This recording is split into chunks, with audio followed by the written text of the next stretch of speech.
आप देख रहे हैं केबीजे न्यूज। नमस्कार, केबीजे इंडिया न्यूज में आपका स्वागत है। मैं हिमानी। सबसे पहले रुक करेंगे इस वक्त की बड़ी खबर की ओर, जिसने 376 का अटेम्प्ट किया है। ज्योति मौर्य और आलोक मौर्य का मामला है, बिल्कुल उसी से मिलता जुलता एक मामला है, जो कि उत्तर प्रदेश के ही एटा जिले हो जाएगा अगर वो 5 लाख रुपए थाने में रिश्वत दे। थाने में जो सुभाष बाबू हैं, इसके इंचार्ज हैं, उनके ऊपर भी आरोपी लड़का लगा रहा है। तो हेलो, नमस्कार, राम राम दोस्तों, मैं अर्जुन आपके सामने एक और मामला लेकर आया हूँ, जो कि इन दिनों चर्चा का विषय बना है। जो एसडीएम ज्योति मौर्य और आलोक मौर्य का मामला है, बिल्कुल उसी से मिलता जुलता एक मामला है, जो कि उत्तर प्रदेश के ही एटा जिले का है। यहाँ एक लड़का जिसका नाम प्रदीप कुमार यादव एक लड़की से अपने ही भाई की शादी में मिलता है, जिसका नाम अर्चना सिंह है। और ये मुलाकात कब मोहब्बत में, कब प्यार में बदल जाती है, ये इन दोनों को भी नहीं पता चलता। तो ऐसे ही रिश्ता आगे बढ़ता है, वक्त बीतता है, ये लिव इन में भी रहते हैं 2 से 3 साल। उसके बाद में ये फैसला लेते हैं, अपने घर वालों को समझाते हैं कि क्यों ना अब शादी की जाए। तो जब ये शादी करते हैं, तो उसके बाद में जो प्रदीप कुमार यादव है, जो उसकी पत्नी है अर्चना, तो इन्होंने बताया कि मैं पढ़ना चाहती हूँ आगे। तो उन्होंने भी इसको सपोर्ट किया, लड़की को। तो आगे पढ़ाया। सबसे पहले नर्सिंग का डिप्लोमा कराया। नर्सिंग का डिप्लोमा जो कि एटा जिले में ही एक कहीं संस्थान से कराया। उसके बाद में फिर कहा कि मैं एमएससी नर्सिंग करना चाहती हूँ। तो एमएससी नर्सिंग के लिए दोस्तों, जो प्रदीप कुमार यादव है, इस लड़के ने इस लड़की का और अपनी धर्मपत्नी का प्रवेश कराया राजा महेंद्र प्रताप यूनिवर्सिटी अलीगढ़ में। यहां से नर्सिंग की जाती है।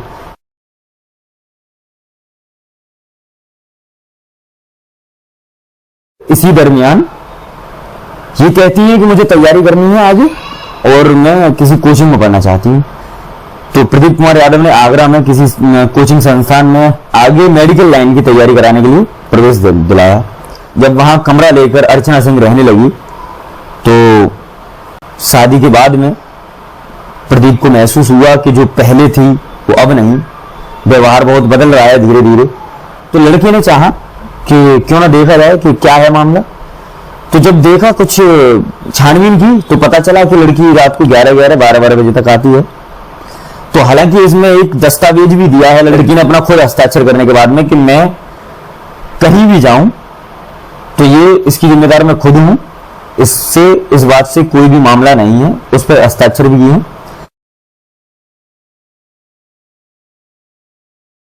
जो कि रात को 12-11 बजे आ रही है लौटकर। और जब पूछा जाता था, जब यह पति के द्वारा ये पूछा जाता था कि कहां से कैसे, हालांकि भारतीय समाज में कोई भी पति ऐसा नहीं चाहेगा कि उसकी बीवी 11 बजे या 12 बजे लौट कर आए। तो जब पति ने पूछा, तो ये कि आप मुझे टोके ना, ये ना करें, क्योंकि मैं अपनी मर्जी की मालिक हूं, पढ़ी लिखी हूं, ये हुआ वो हुआ। फिर जब कुछ आगे और तफ्सीस की गई, तो पता चला कि वो एमबीबीएस डॉक्टर के साथ में संबंध में है। तो जब उससे पूछा, तो उसने कहा कि मैं तुमसे तलाक लेना चाहती हूँ, मुझे तलाक दे दीजिए और मैं ऐसे ही करूंगी, मुझे कोई रोक नहीं सकता। तो जब ये मामला हुआ, तो लड़के ने जब इस चीज का विरोध किया, उसमें उसके घर में, लड़के के घर में एक माँ है, विधवा है, जो कि उसके फादर की डेथ 2013 में हुई, और एक बहन है शादीशुदा, जिसे 13-14 साल हो गई शादी हुई, जो कि बाहर रहती है। तो दोस्तों, मैं यहाँ एक बात और आपको रोककर ये पूछना चाहूंगा कि अगर कोई बात होती है पति पत्नी के बीच में, तो उसमें परिवार वालों को क्यों घसीटा जाता है? जब वो अलग रह रही थी इतने दिनों से, तो परिवार वाले कौन से उसको वहां प्रताड़ित करने जा रहे थे? अब होता क्या है कि जब इसका ये विरोध किया जा रहा था घर में, तो इस चीज के खिलाफ इसने भड़क कर इसके पूरे परिवार वालों ने, इन्होंने जो एक थाना लगता है एटा में ही, मिरची थाना, तो वहां जाकर शिकायत दर्ज कराई उस लड़के के खिलाफ। जब सब चीजें इनको बर्दाश्त नहीं हुई, घर से बाहर जाना, उस पर जो रोक टोक लगाई थी लड़के ने, परिवार वालों ने, तो वो इसे बर्दाश्त नहीं हुई। तो वो जाती है और अपनी बहन के और मां के साथ में, और धारा 498, 376, 377, 504, 506, 324 और 308 और दहेज प्रथा के संगीन आरोप इस लड़के पर लगाती है। और कहती है कि इस लड़के ने दहेज में 30 लाख रुपए हमसे मांगे थे। दोस्तों, ये सारी परिस्थितियां शादी के 6 महीने बाद खुलती चली गई, क्योंकि लड़का जो है विदेश में नौकरी करता था। अब वहां से वो शायद ये डेली कॉल करना और पल पल पे कॉल करना असंभव होता है। यहाँ जो मन मर्जी आता था वो करती थी ये लड़की।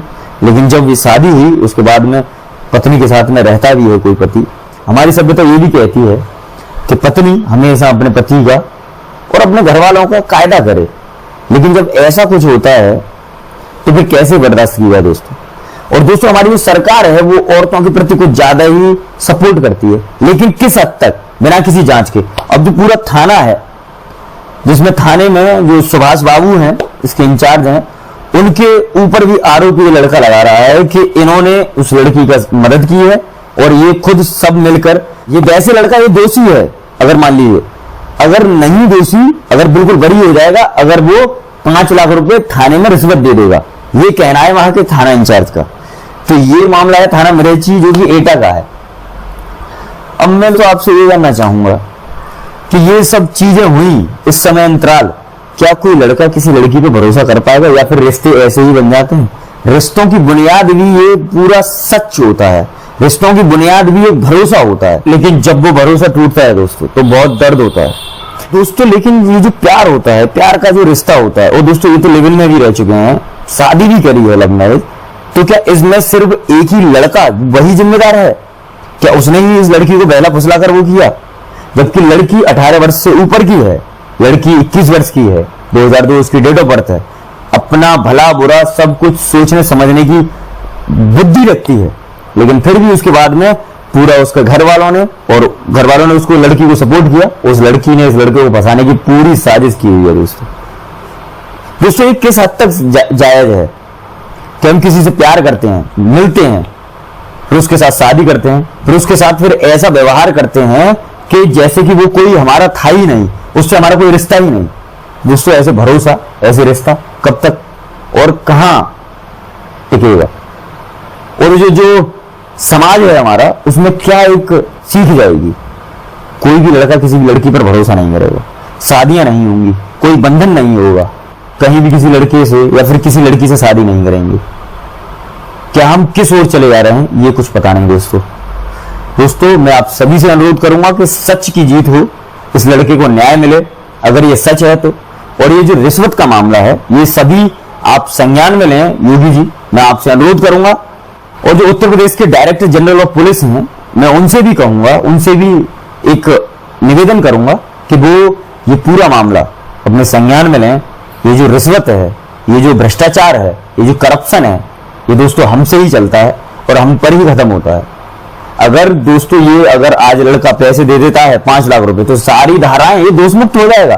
क्योंकि आज जो दोषी है, आज जो इतना घृणित कार्य समाज में करे हुए बैठा है, जिसने दहेज मांग ली, जिसने 376 का अटेम्प्ट किया है, जो इतनी संगीन धाराओं में लिप्त है, वो दोष मुक्त हो जाएगा अगर वो 5 लाख रुपए दे देगा तो दोस्तों। लेकिन अगर नहीं देता है तो वो दोषी है।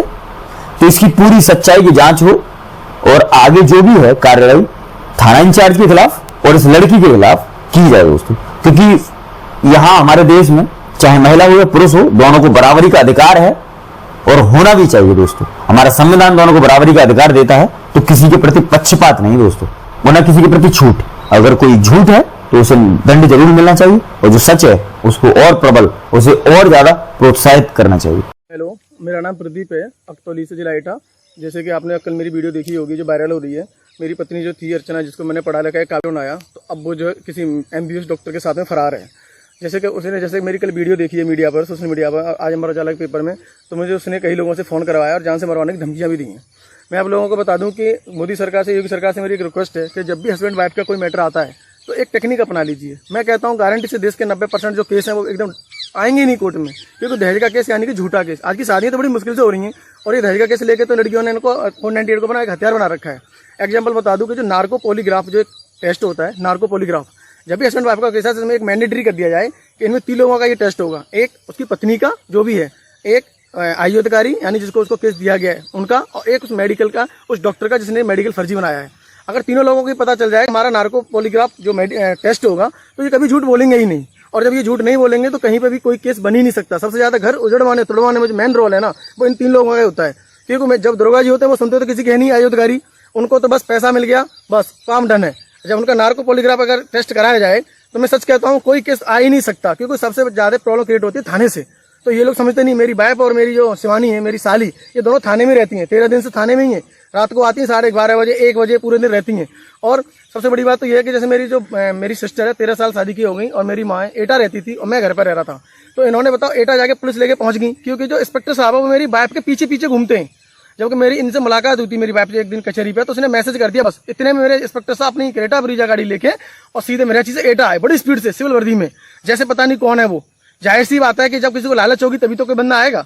तो जब मेरी बहन और मेरी माँ बेचारी बड़ी बूढ़ी विधवा जो एटा रह रही थी गांव छोड़ के इनकी वजह से ही, उनको उठवा के थाने बंद करवा रखा शाम तक, कोई केस नहीं, कोई FIR नहीं तब तक। उसके बाद सरकारी अस्पताल में 24 घंटे बंद रखा। उसके बाद शाम को उनकी जमानत हुई थी और ये आराम से अपनी खुले घूम रही है। तो मैं ये कहना चाहता हूँ कि मेरी माँ कैसे क्रिमिनल हुई है, मेरी बहन कैसे हुई, कहाँ में इनको फंसाया जा रहा है। और मुझे धमकी दी जा रही है, कहती है मेरी वाइफ कि मेरे केस तो तू बच जाएगा, मेरा पति है, लेकिन यही धारा 376, 377 और 308 जो भी लगी है ये मैं अपनी बहन से लगवाऊंगी, क्योंकि फिर तो तू बच नहीं पाएगा, क्योंकि वो दूसरी लड़की होगी, ये तो मेरी पत्नी है तो तू बच भी जाएगा।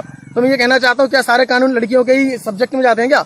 योगी जी से मेरी रिक्वेस्ट है, मोदी जी से बार बार मैं विनती करता हूँ, प्रेसिडेंट से भी करता हूँ कि हमारे इंडिया में एक लॉ लाया जाए कि जब भी हस्बैंड वाइफ का कोई डिस्प्यूट हो तो 3 लोगों का एक टेस्ट किया जाए, नार्को पॉलीग्राफ, जिसमें जो है एक तो हमारी होगी वाइफ होगी और एक हमारी जो है हमारे आईओ अधिकारी हो गए और एक वो जो फ्रॉड जो मेडिकल बनाता है उसका, इन तीनों का नार्को पॉलीग्राफ टेस्ट हो। अगर ऐसा अनिवार्य मैंडेटरी कर दिया जाए तो मैं अपनी प्रॉमिस गारंटी के हिसाब से कहता हूँ, AILM artificial intelligence learning machine, मैं गारंटी से कहता हूँ कोई भी केस हमारे तो कोर्ट में आएगा ही नहीं। कोर्ट का भी टाइम बर्बाद हो रहा है और गैर मतलब में पैसा भी वेस्ट हो रहा है और लोग अपने सुसाइड कर रहे हैं, जबकि सबको पता है कि कोई भी आज के जमाने में शादियां होना मुश्किल है।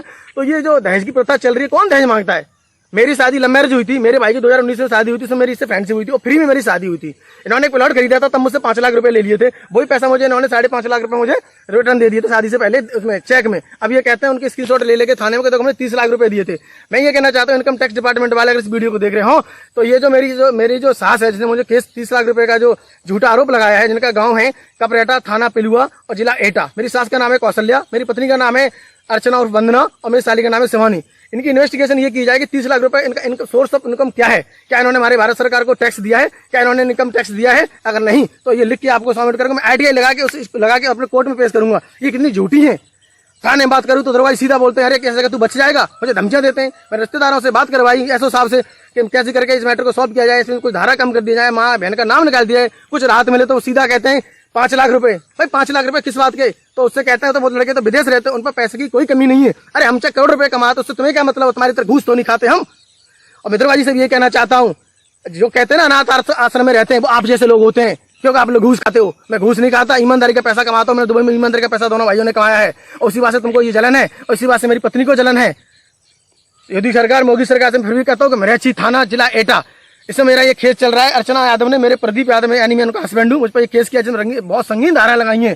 498 के साथ 323, 504, 506 और 3/4 DP एक्ट और 376, 377, 3/8 पूरा थाना उनके साथ है, क्योंकि मेरी वाइफ पत्नी अर्चना और मेरी साली शिवानी ये दोनों थाने में रहती हैं सुबह से लेकर शाम तक, इसलिए कि कोई बंदा सामने से बात करने अगर आए तो उसको फंसा लेंगे। और उन्होंने एक ऑप्शन दे रखा है, संदिग्ध व्यक्ति छोड़ रखा है, इसलिए कि अगर कोई इनकी मदद करने आएगा तो उसका इनाम फंसा लेंगे। बताओ, मेरी माँ बुधवा, मेरे पापा एक्सपायर हो गए कैंसर से 2013 में, और मेरी माँ और मेरी बहन जिनका हस्बैंड का एक्सीडेंट हो चुका है, प्रेग्नेंट और टांग टूटी पड़ी है, 13 साल शादी होगी, उनको बताओ थाने बंद रखा, उनको बताओ अस्पताल बंद रखा। क्या उनके पास कानून है? क्या उनके पास में कोई एविडेंस है जिसके बल उन्होंने भर के रखा था? मेरी सास जिन्होंने कपरेटा में एक आदमी को फंसा के उसकी 10 बीघा जमीन लिखवा ली अपने जेठ की, उनके घर में ताले तोड़ के चोरी करी थी, इनका थाना पिलुआ पड़ता है। ये थाने पिलुआ क्यों नहीं जाती हैं? क्योंकि पिलुआ थाने में जो ईमानदार ऑफिसर रहते हैं उन्होंने साफ साफ मुझसे कहा था कि यहाँ तो उनको हमने ब्लैक लिस्ट रखा है कि जब भी उनके गांव में जाते तो हमारे पास कैमरा लेके पीछे पड़ जाती हैं। और जेठ का उनका केस चल रहा है, जेठ की 10 बीघा जमीन लिखवा रखी है मेरी सास ने, और उन्होंने गांव में बिजली वाले विभाग वाले आदमियों के साथ बदतमीजी करी थी। मैं भारत सरकार से ये कहना चाहता हूँ कि अगर इनका थाना पिलुआ है तो पिलुआ क्यों नहीं जाती है? हमारे मेरठी थाने में क्यों आती है? क्योंकि मेरठी थाने में इनके सारे राजनीतिक नेता हैं और ये लोग मेरठी थाने अपना दबाव बना के रखे हैं कि वहां पे हम लोग जाते हमारी सुनवाई नहीं होती। थाने के पुलिस वाले हम पे ऐसे खुशा के आते हैं जैसे हमने कोई मर्डर कर रखा हो। मैं विदेश में रहता हूँ, गल्फ कंट्री में, और गल्फ कंट्री में काम करने का मतलब समझते हैं क्या होता है? मैं आपको ही सुनाना चाहता हूँ, मेरठी थाने वालों को वहाँ चोरी करने पे हाथ काट दिए जाते हैं, और वहाँ पे अगर कोई अपराध किया जाता है रेप जैसा तो हैंड टू हैंड 24 घंटे उसको फांसी दे दी जाती है। उस देश में नौकरी करने से पहले 50 बार सोचना पड़ता है। मैंने कुवैत में काम किया, दुबई में काम कर रहा हूँ। आप ये घूस लेके जिंदगी काट रहे हैं ना, यही औलाद है वो कल निकाल के बाल खड़ा कर देगी। अनाथ आश्रम आप जैसे लोग रहते हैं, ना कि मेरे जैसे। मैं अपनी वाणी को यहीं पे विश्राम देता हूँ। नमस्कार। खबरों में अब तक के लिए बस इतना ही। ताजा खबरों के अपडेट के लिए हमारे चैनल केवीजे इंडिया न्यूज को सब्सक्राइब करें, खबर को लाइक करें और शेयर करना ना भूलें। तब तक के लिए नमस्कार। देखते रहिए केवीजे इंडिया न्यूज।